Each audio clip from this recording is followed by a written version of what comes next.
All right, today, September 29th, I am doing a trade recap on the trade that I took today. I made $500 on each account, so about 2,500 bucks.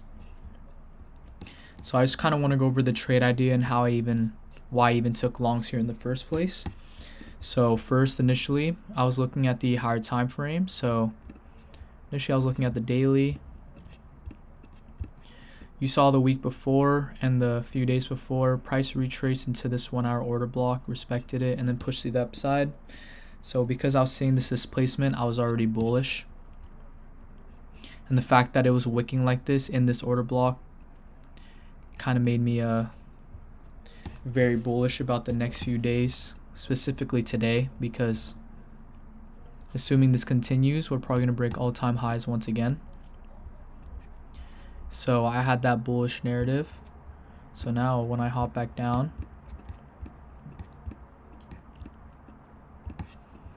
I normally trade the macro, so around 640, 645, and then I could take a trade as late as 710, 715. Normally I don't take a trade that late, but sometimes it does happen.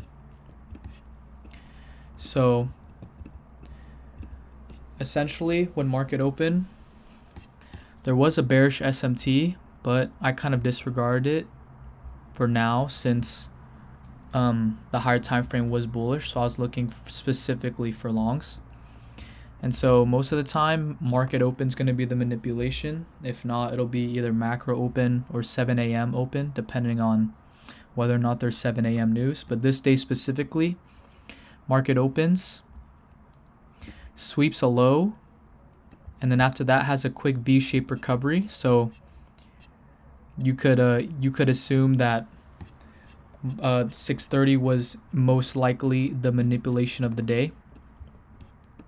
So after I saw that it inversed this bearish fair value gap, this bearish fair value gap, but it was still respecting this gap right here.